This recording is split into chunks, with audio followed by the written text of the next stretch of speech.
18-year-old Kelsey Smith went to a Target and vanished without a trace. This security footage is the last time she was ever seen alive. At first glance, everything seems normal, but look closely, a man is following her through the store. And moments later, as Kelsey returns to her car, he makes his move. That evening, Kelsey Smith disappeared. For 4 agonizing days, her family and police searched for answers, but the clue that broke the case was hidden right here in this grainy footage. And it revealed a horrifying truth. The monster had been watching her every move, a monster Kelsey didn't know was there. And this is the most twisted irony of the entire case. Kelsey wasn't just any girl. She was the daughter of a police officer, a man who had taught her from a young age exactly how to act in a dangerous situation. But none of that training could prepare them for what was about to happen on a day that started out so perfectly normal. On June 2nd, 2007, she spent some time with her parents, Greg Smith, a retired cop, and her mother. And later that afternoon, Kelsey drove to Target to pick up a 6-month anniversary gift for her boyfriend, John. She called her mom from the store, ending the call with a cheerful, "I'll see you in a little bit." But that little bit would turn into an eternity. She was supposed to meet her boyfriend at her house around 7:30 that evening. But when John showed up, Kelsey still wasn't home. After half an hour with no word from her, her parents began to worry, and soon their worry grew into real fear. It wasn't like Kelsey not to call. Her father, Greg, being a retired cop, had a strict rule about that. You always let them know where you are. So when she didn't answer her phone, he knew immediately this was more than just Kelsey being irresponsible. Greg began calling local departments, checking for any accidents involving her car. When the calls led nowhere, the family decided to drive to the Target themselves, hoping she was simply stuck in the parking lot with a dead phone. But her car wasn't there. As they circled the area, their anxiety growing, they finally spotted her vehicle in the parking lot of a shopping center across the street, but Kelsey was gone. For a retired cop like Greg, the sight of the car in the wrong place was an immediate, chilling signal. This wasn't a case of a teenager being late. This was a crime scene. Greg immediately told everyone to stay away from the vehicle while he called the police. 4 hours after Kelsey was last seen, detectives began their careful search of her car. Inside, they found Kelsey's purse and the anniversary gift she had purchased, but there were no signs of a struggle. For the family watching from a distance, it was a terrifying sign. This wasn't a robbery. This wasn't a carjacking. This was something else. Then, investigators noticed a small piece of fabric sticking out of the trunk. A heavy sense of dread fell over the family as forensics prepared to open it, caught between the hope of finding her and the terror of what they might see. But when the trunk was finally opened, Kelsey wasn't there. For her mother, Missy, seeing the empty trunk was the breaking point as the horrifying question of "where is my child?" became a terrifying reality. So who was the girl at the center of this mystery? Who was Kelsey Smith? Just 9 days earlier, she had graduated from high school. She was bright, energetic, and full of plans. She was getting ready to go to Kansas State University to become a veterinarian. Friends described her as the kind of person who made everyone feel included. And now that girl had vanished without a trace. The police kept searching the car, but it provided almost no leads. There was nothing to indicate a crime had occurred. It seemed as if someone had simply driven the car to that parking lot and walked away. As the investigation stalled, detectives turned their focus to the people closest to Kelsey. What followed was a standard but heartbreaking procedure. Kelsey's father, Greg, and her mother, Missy, were brought into an interrogation room. As a retired cop, Greg knew the protocol. He looked at his wife and said, "You know they're watching us, right? We're both suspects now." He then told her that they needed to answer every question perfectly so the police could clear them and start looking for the real person responsible. It was a moment of profound irony. A man who had dedicated his life to the law, now having to prove his own innocence in the desperate search for his missing daughter. After Greg and Missy were cleared, the investigation followed standard protocol. Usually, police focus on the last person to see the missing individual.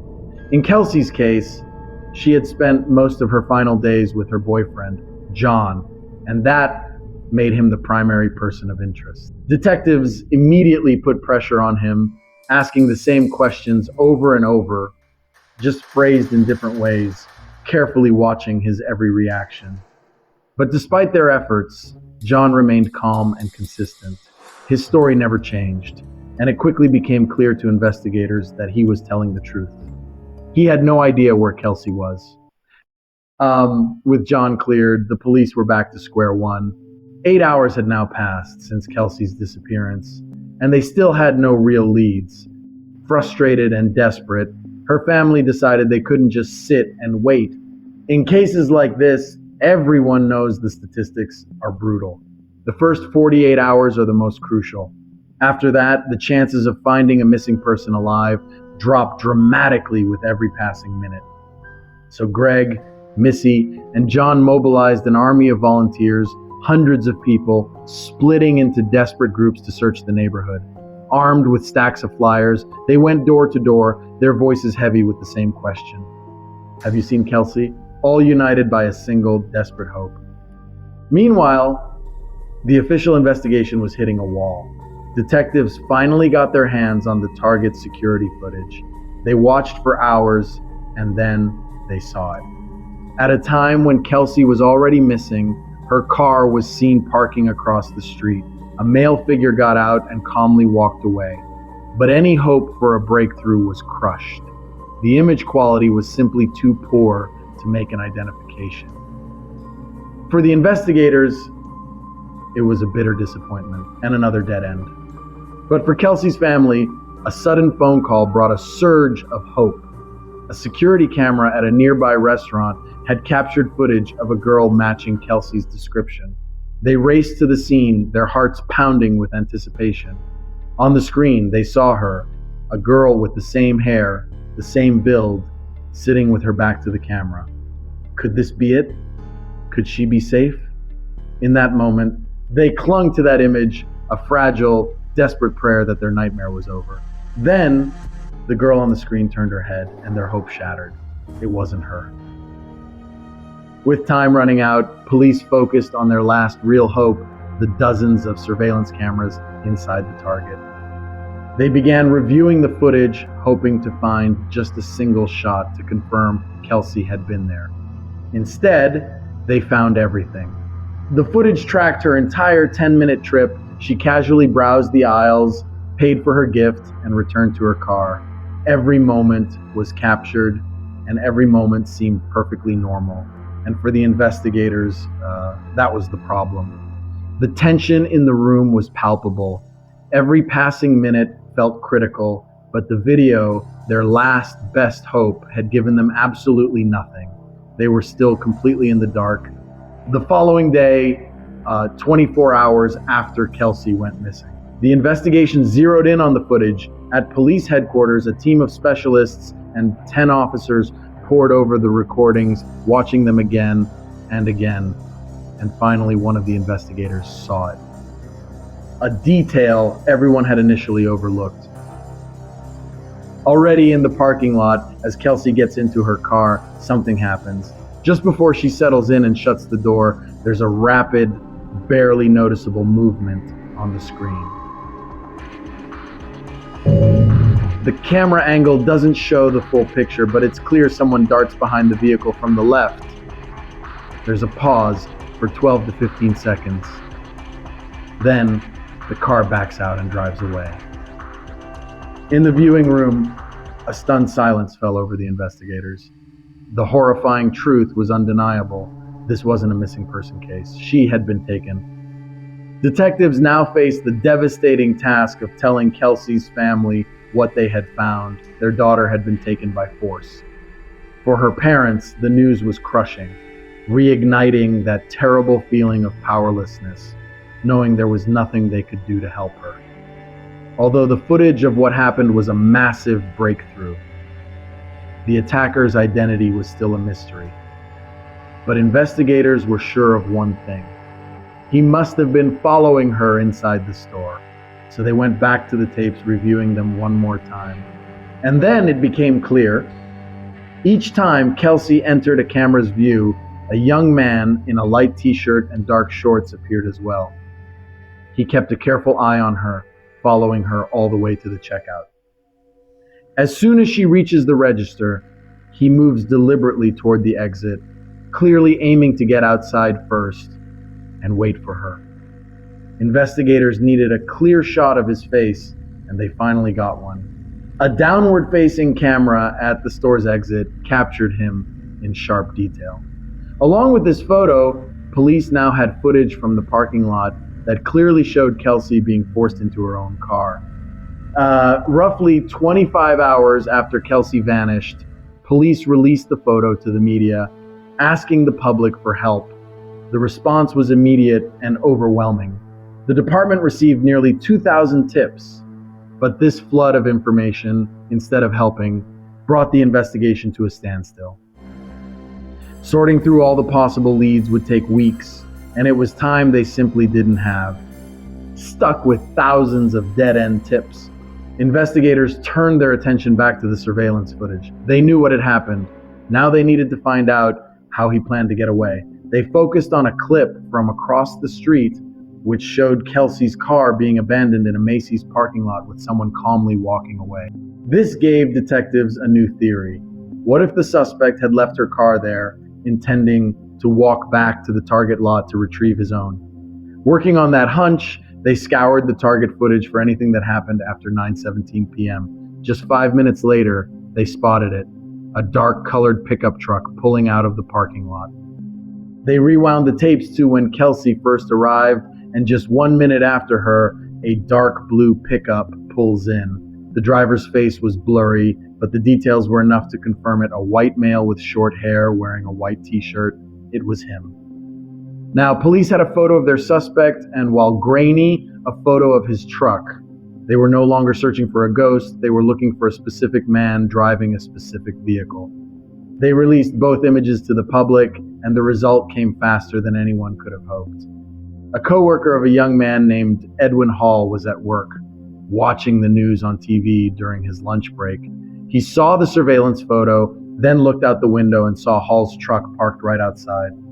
At that moment, Hall told his boss he felt sick and immediately went home. But this breakthrough created an immediate problem, with his face now public. Hall was almost certain to run. And sure enough, when officers arrived at his home, they found him loading a vehicle with boxes and bags, clearly preparing to leave. Edwin Hall was taken into custody, where he calmly began to answer questions. He admitted he was the man from the Target footage and that he had followed Kelsey, offering a chilling excuse. He insisted it was only because he found her attractive. He was adamant that he never had any contact with her after she left the store. But while Hall was telling his story in the interrogation room, the forensics lab sent back the results they'd been waiting for. They had found a fingerprint on the seatbelt inside Kelsey's car, and it was a perfect match to Edwin Hall. Confronted with the fingerprint evidence, Edwin Hall's story collapsed. He admitted he had tracked Kelsey through the store, waiting in the parking lot for her to come out. When she approached her car, he was waiting, and he made his move. He forced her to drive away. His confession perfectly matched the timeline police had pieced together. 2 hours later, he returned alone, abandoned her car, and walked back to Target to get his own truck. Meanwhile, a new lead emerged. 4 days after Kelsey disappeared, police finally obtained her phone records. By tracing the text she'd sent to her boyfriend, they tracked her phone's last signal to a cell tower near a wooded park, Longview Lake. Authorities immediately launched a search. Just 45 minutes later, the lead detective on the search team called in. They had found Kelsey. She was no longer alive. When the news reached Kelsey's family, their world collapsed. Her mother's reaction was a single scream, "Not my Kelsey." Her sister saw her parents on the back of their pickup, saw her father cry like he never had before. In that instant, she understood. The strength drained from her legs, and she just collapsed to the ground. While her family began a lifetime of grieving, the man responsible for their pain faced justice. In court, Edwin Hall admitted his guilt and was sentenced to life in prison without the possibility of parole. In the end, the case came full circle. The same surveillance footage that documented Kelsey's final, innocent moments had ultimately led them to the man responsible. It was a tragic reminder that even when the evidence works perfectly, it can't always save a life. And so, a simple trip to buy a gift became the final chapter in a life that was just beginning.